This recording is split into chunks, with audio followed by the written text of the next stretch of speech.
I mean, I guess I'll jump in first. I mean, that to me was the central question, and it was.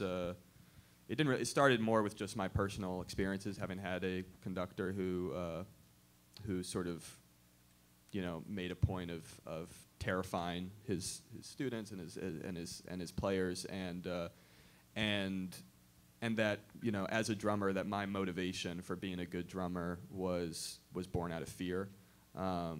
And which in a way seems so antithetical to what art should be.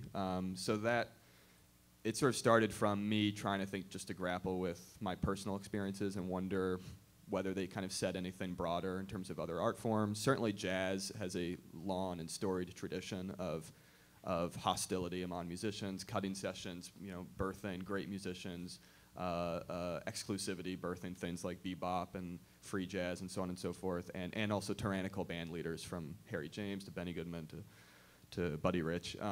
So it's a very big part of the tradition of that music, and again, it just kind of it poses, I think, a lot of questions, especially with a music like jazz that's kind of renowned for its sense of freedom and its sense of the whole music itself being a kind of fuck you to authority.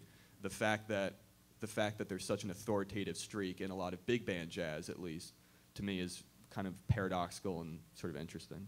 Yeah, that was the great dichotomy in Fletcher that jumped out to me, was that he is in this jazz world, this sort of free form world, where we improvise but he is a martinet in many ways. I mean, the way he shoots the first scene in Studio Band, before I walk in, and I mean, all the musicians. I mean, the faces of the sax player, just like, oh, please, dear God, don't look at me or ask anything of me, And I think that in people of that ilk, that it comes from a passion, it comes from a commitment to greatness and to creating great art, and then it comes from a frustration at the fact that we're human beings and we don't achieve perfection,